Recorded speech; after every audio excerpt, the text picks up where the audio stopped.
नमस्कार बालमित्रांनो. पुणे जिल्हा परिषद पुणे आयोजित ऑनलाईन शिक्षण वर्गामध्ये आपले स्वागत आहे. इयत्ता 3री विषय परिसर अभ्यास 10वा धडा पाण्याविषयी थोडी माहिती. पान नंबर 58. अध्ययन निष्पत्ती याप्रमाणे. हा आहे माझा परिचय. आज आपण पाहणार आहोत 10वा धडा पाण्याविषयी थोडी माहिती. एखाद्या सुगंधी फुलाचा वास घ्या. छान वास आला का? हो. आता पाण्याचा वास घ्या. पाण्याला वास आला का? नाही. पिकलेल्या आंब्याची चव घ्या. आंब्याची चव कशी आहे? गोड आहे. आता पाण्याची चव घ्या. कशी आहे? पाण्याला चव नाही.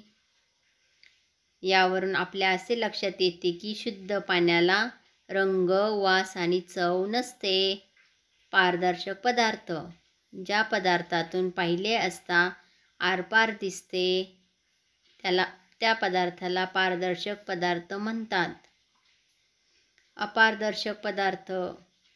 ज्या पदार्थातून पाहिले असता पण पलीकडचे काही दिसत नाही त्याला अपारदर्शक पदार्थ असे म्हणतात.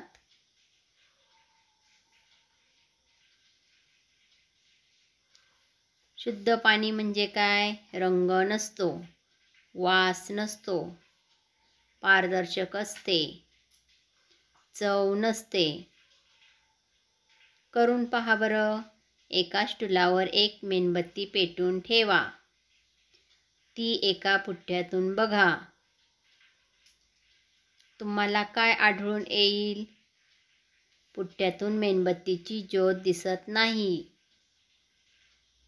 आता तीच मेणबत्ती काचेतून बघा. तुम्हाला काय आढळून येईल? पुठ्ठ्यातून मेणबत्तीची ज्योत दिसत नाही पण काचेतून मेणबत्तीची ज्योत दिसते. यावरून काय उलगडते? पुठ्ठा अपारदर्शक आहे आणि काच पारदर्शक आहे.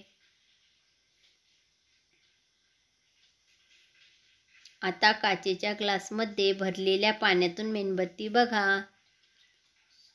तुम्हाला काय आढळून येईल? पाण्यातून मेणबत्ती दिसते. यावरून काय उलगडते? पाणीही पारदर्शक आहे. करून पहा बरं. एका बशीत थोडे पीठ टाका. दुसऱ्या बशीत थोडे पाणी ओता. आता एका पेल्यात थोडे पीठ टाका आणि दुसऱ्या पेल्यात थोडे पाणी ओता.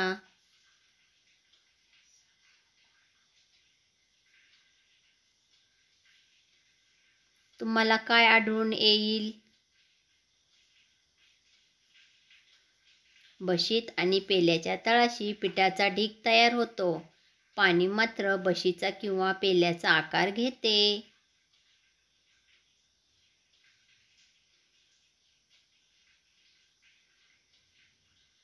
यावरून काय उलगडते? ज्या भांड्यात तुम्ही पाणी ओताल त्या भांड्याचा आकार पाणी घेते. पाण्याला स्वतःचा आकार नसतो. म्हणूनच फरशीवर सांडले तर पाणी पसरते.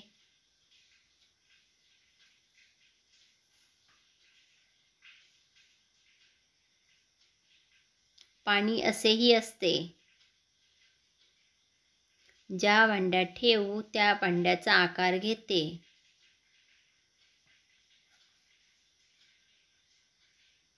सपाट भागावर पसरते. उतारावरून खाली वाहते. पाण्याच्या 3 अवस्था. आपण रोज जे पाणी वापरतो ती पाण्याची द्रवरूप अवस्था आहे. बर्फ ही पाण्याची स्थायीरूप अवस्था आहे आणि वाफ ही पाण्याची वायुरूप अवस्था आहे.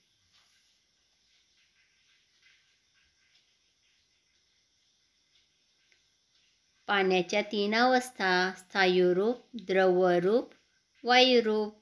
स्थायूरूप म्हणजे बर्फ, द्रवरूप म्हणजे पाणी आणि वायुरूप म्हणजे बाष्प. माहीत आहे का तुम्हाला?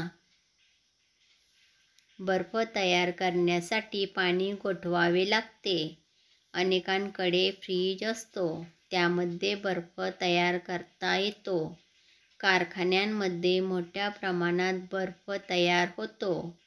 साखर विरघळलेल्या पाण्यात फळांचा रस घालतात, रंग घालतात, नंतर ते पाणी गोठवून आईस फ्रूट बनवतात. आपण काय शिकलो मग? पाण्याला रंग, वास आणि चव नसते. पाणी पारदर्शक असते. पाणी ज्या भांड्यात ठेवू त्या भांड्याचा आकार घेते. सपाट भागावर पाणी पसरते, उतारावरून खाली वाहते. पाणी हे स्थायूरूप, द्रवरूप आणि वायुरूप या 3ही अवस्थांमध्ये आढळते. पाण्यामध्ये अनेक पदार्थ विरघळतात, जसे मीठ, साखर.